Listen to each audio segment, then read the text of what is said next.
Greetings, and welcome to a special Halloween edition of the Department of Tangents podcast. I am your host, Nick Zano, and for this episode there are no guests, there are no new tracks from music or comedy albums. This time it's just me trying something I've wanted to do for a while, and that is introduce horror fiction into the podcast. On occasion, but not as often as I'd like, I write and publish short horror stories.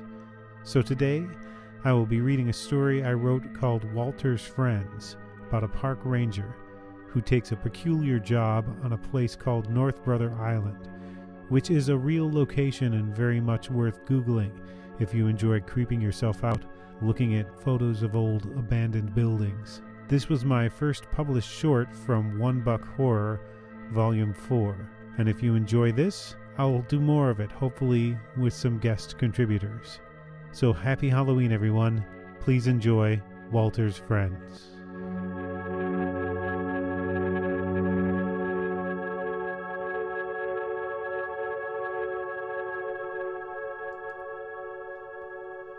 If you stood in the middle of North Brother Island late at night, it was easy to imagine that you were in the middle of nowhere. The shadows of the crumbling buildings that used to be the Riverside Hospital were so dark they seemed to be portals into some other world. Walter stood out amongst the tall trees, the mossy ground giving way beneath his boots. He listened for the patient night herons diving and plucking their prey from the water and breathed deeply of the evening air. A plane passed overhead on its way from LaGuardia, interrupting his reverie. He only needed to shift his view a little bit to see the lights from the New York City skyline in a clearing. Rikers was just downwind from North Border in the East River.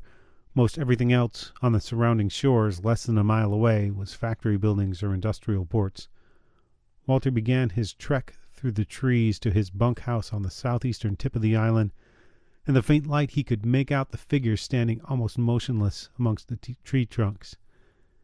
If you didn't know they were there, you might walk right past them. Their low moans mixed with the groaning of the trees swaying in the breeze. Walter's job was to keep people off the island. Curiosity brought an occasional urban explorer in a canoe or a small rented boat. They wanted to see the crumbling riverside, or where Typhoid Mary died, or where the General Slocum beached after disgorging more than 1,000 people into the East River. In its final incarnation, the riverside had been a place to isolate teens for drug rehab. That was more than half a century ago, and when Walter walked through the ruins, it felt like the whole world had left suddenly, leaving the planet to rot. It was lonely when the city first sent Walter out here, but soon enough he found he wasn't alone. He noticed them his first week, 2 figures stumbling through the rocks outside of his small brick bunkhouse. He'd yelled at them to stop, but they just kept walking slowly towards the beach. They were already ankle-deep in the water by the time Walter got to them, and he almost fell back on his ass when he shone his flashlight in their faces. Their skin was green and torn, and what was left hung loosely on the skulls of the 2 men. Shreds of the fabric that used to be their clothes rotted into their bodies. One of them had an eye missing. Neither seemed to notice Walter. They just kept walking into the drink until they disappeared. They made Walter's job easier. No commercial vessels came to the island, not legally anyway. The few people who tried were easy to spot. Walter met them at the shore and turned them around. If he didn't see them coming, Walter's friends did, and once they were on the island, they were usually there for good. Walter's friends would find them. They would become new friends. Walter came to the clearing near his bunkhouse. 3 of them had formed a kind of wide wedge facing the water, and one of them was new. He could always tell by the clothes. The regulars had older clothes, corsets and top coats, or their clothes had disintegrated in the water, leaving just a thin casing of gray skin and exposed muscle. Some had been typhoid patients at the riverside, or victims from the Slocum. Some had chinos and windbreakers, or old-fashioned summer dresses, probably the rehab kids. This newbie wore a Yankees jersey, a recently traded shortstop, and jean shorts. He was more like a guy you'd avoid at a sports bar than some brain-eating monster. As Walter walked by them, their heads turned in unison, turning unseeing eyes in his direction. They quickly turned their heads to the front again in unison. That part still creeped Walter out. He didn't understand it completely, but these creatures were linked somehow. "Go," he told them. They responded to Walter. Again, he didn't know why. He could give them basic commands like he would teach a dog, and they obeyed. North Brother was their home, and Walter suspected that was the reason he had been stationed here by the Parks Department in the first place, that there had been sightings of people. The old ruins were dangerous. It was a huge liability if someone hurt themselves out here. There was a lighthouse near his bunkhouse, but that housed a big red beacon that pretty much ran itself. They had also told him that it was a protected habitat for the herons now. Walter had become a ranger 25 years ago after he read the Dharma bums, thinking he could find himself or free himself, or do whatever it was one did to themselves to find happiness.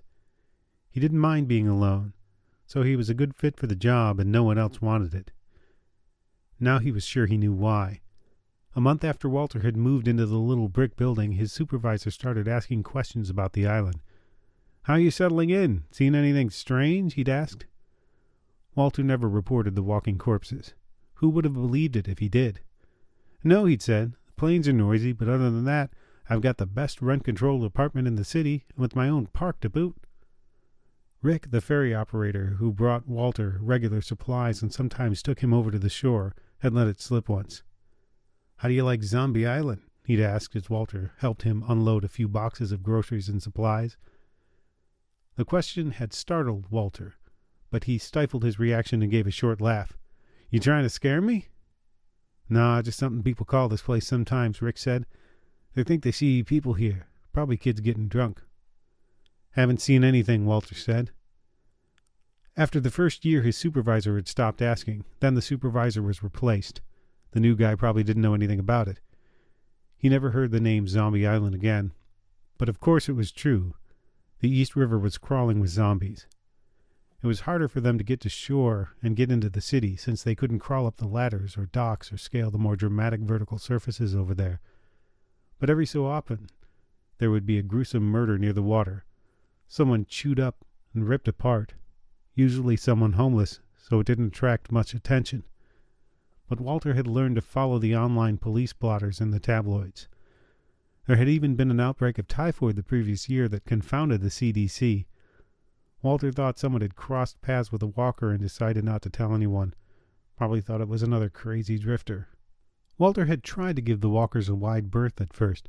He'd see someone dragging themselves along, call out to make sure they weren't real humans, then lock himself up in his bunkhouse, locking the steel bars that covered the building's only door. Walter had expected to wake up to a horde pushing at the windows and the doors, but it never happened. After about a month on the job, he walked out of his building at twilight to begin his rounds and found himself face to face with a walker. If it breathed, he would have felt its breath. Instead, it was just a putrid smell that made him back off a couple of paces. It didn't react. It just stood there, draped in a tattered double-breasted coat. Once he knew it wasn't going to attack him, Walter had actually gotten mad. "What the fuck are you things?" he'd yelled. "Get the fuck away from me!" It stared back at him blankly, but leaned forward a little bit, like it was trying to catch a scent. "Go!" Walter had screamed. To his surprise, it turned and started walking. It shambled over to the lighthouse and looked up expectantly. Walter wasn't sure what to make of it. Walter got close to it, looked in its face, and then dodged away.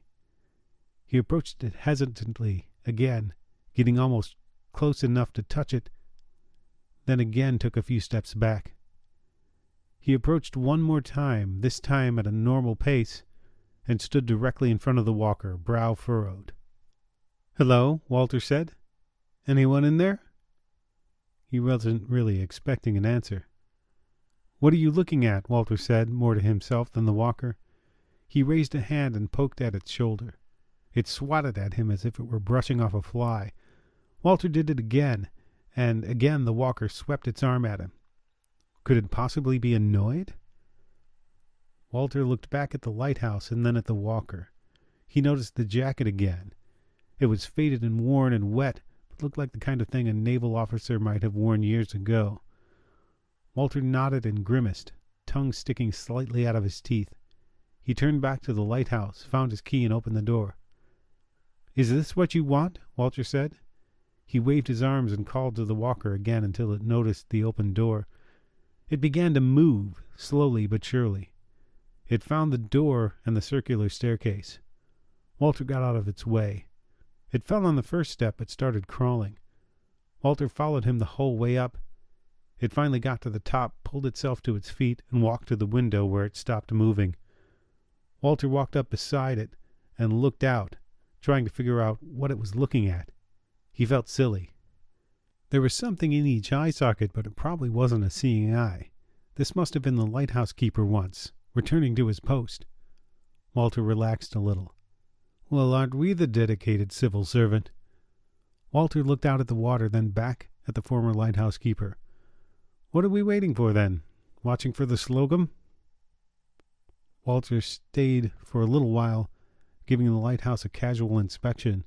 He hesitated at the top of the stairs, sighed, and gave a slight shrug and walked out. The poor thing had obviously wanted to be there, and Walter couldn't see the harm in letting him stay. The next morning the lighthouse was empty, but there was a small crowd on the beach. 2 men dressed in button-down wool shirts and topcoats, 5 women in thick dresses and petticoats, and what was once a little girl in what was once her Sunday best. From the water it would have been easy to miss them in the tall grass and overgrowth, but they were plain enough to see for Walter. He had seen photos of the victims of the Slocum disaster in one of the books the Parks Department had left in his quarters, and there were even some yellowed newspapers in one of the old doctor's residencies on the island. Walter watched them for about an hour. By noon they had all walked back into the water, leaving the beach empty. Walter eventually came to regard the walkers as just another part of the island, like the herons or the ruins. These things were violent on the shore, but on North Brother they weren't. This was home. He had fun with them. They were more interesting than the people he knew on the mainland, and more honest. Wherever they were, that was their story. Some of the doctors would stand in the kindling of what used to be their house near the old riverside. Typhoid Mary frequented the cottage where she'd lived and died. He'd seen nurses gathered in what long ago ceased to be the operating room, teachers in the faculty rooms, patients returning to their beds and forcing families of rats from the stuffing. Walter would follow them, maybe redirect them when they were about to walk into a room on a higher level where the floor had fallen out. He tended to them. They became his friends. Walter unlocked his door, retrieved his Norton's Anthology of Poetry from the living room, and walked back to the rehab center. His English class hadn't been there for a couple of weeks, but he was lucky today. They were milling about the classroom, 5 of them, each standing in front of a different piece of art, framed and hung on the wall by the old caretakers. Chris was making the motions of studying a Viking ship with crudely drawn characters celebrating on the bow. Timothy had a house with 3 awkward figures standing nearby, facing out with their arms flat at their sides. There was a rainbow over the house, which was on fire. Zach's just had the letters F-U-K written in crayon, as if it had been carved into rock, jagged and wild. "Sit," said Walter. They all took a desk. Walter opened his book and thumbed through its pages studiously. He finally settled on William Blake's The Human Abstract and started reading aloud. "Soon spreads the dismal shade of mystery over his head, and the caterpillar and the fly feed on the mystery." His class moaned. "Yes, boys, yes, you're getting it." Walter walked through the aisles, addressing certain bits to a specific walker. He worked his way back up to the front of the class and jumped on the desk for the grand finale. "The gods of the earth and sea sought through nature to find this tree, but their search is all in vain. There grows one in the human brain." As he reached the last word, the soft wood of the desk gave way and Walter's right leg plunged through, sending him flying to one side, smashing the desk like a balsa wood stage prop. His audience moaned. Walter's hip was bruised, but otherwise it was mostly his pride that hurt.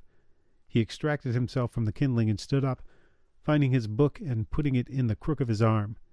He rubbed his right hip with his closed fist. "Class dismissed." No one moved as Walter walked out of the classroom and back into the woods. As he got back to the bunkhouse, Walter spotted Rick's ferry heading towards the dock. He looked around the shore for walkers. The newbie was stumbling around in the shadow of the boiler room about 30 yards away. Walter wasn't sure if Rick could see him from the ferry, so he tried to walk nonchalantly to the boiler room. "Go," Walter shouted. "In!" The newbie didn't listen. They were always the hardest to control, and it often took time and training. The newbie growled at Walter. Its mouth opened and it stretched its neck as Walter neared, straining its muscles. It made a kind of hissing noise as it pushed the wind from its non-breathing lungs out through its lips through a hole in its neck. The blast of air hit Walter. In 5 years he never got used to the smell, especially from fresh meat. "Newbie, get!" Walter yelled. He started to push the newbie back into the shadows, to trap him in the ruins where he couldn't navigate the fallen bricks. Walter looked over his shoulder and saw Rick's boat settling against the long dock, and that's when he felt teeth biting down on the soft flesh between the thumb and pointer finger on his right hand. Walter withdrew his hand immediately and clasped his other hand over the wound. "Fucker," he winced. Before he could think, he had pulled his flashlight from his belt and savaged the newbie, crushing its head. He carefully arranged the body in the tall grass and started back toward the bunkhouse to greet Rick, but he felt nauseous. Suddenly he didn't want to be seen. He took a few nimble steps to a nearby tree and slumped against it, sliding down to the ground out of view of the dock. He heard Rick call his name a few times. It wasn't unusual for Rick to catch Walter out wandering, so he just left his 3 boxes on the dock and started back across the East River. Walter waited in a fever until he was sure Rick was too far out to notice, and ran to the dock. He looked through the supplies and found some hydrogen peroxide and dumped it on his hand, spilling most of the bottle. It felt like his hand was burning off, and when Walter looked down he found it was indeed smoking. Walter screamed as the peroxide ate away at his flesh. He ran back into the bunkhouse, leaving the door open behind him, and ran his hand under the water, to no avail. Walter wrapped a towel around his wound and plopped into a chair in his living room, and waited.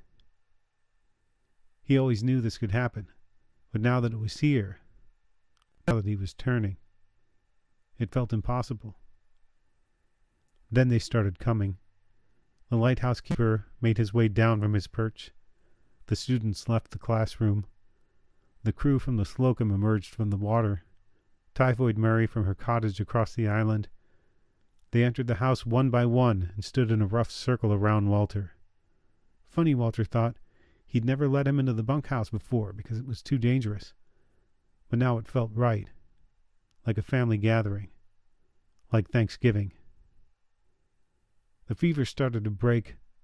Walter's muscles pulled together as if they were trying to snap his bones.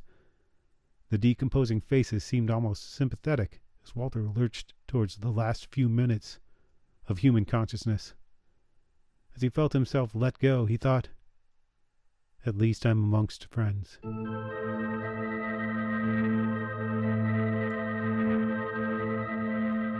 That again was Walter's Friends, a story I wrote a few years back for an anthology called One Buck Horror, Volume 4. They don't publish it anymore, but you can still find all of the old issues on Amazon, and there are a lot of great writers in that anthology and in the previous issues.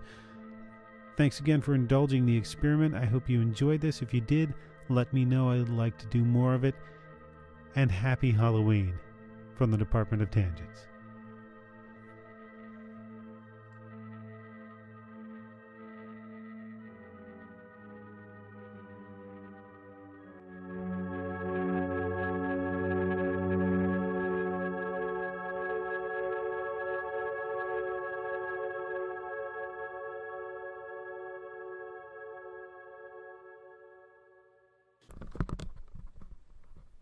Neil Young.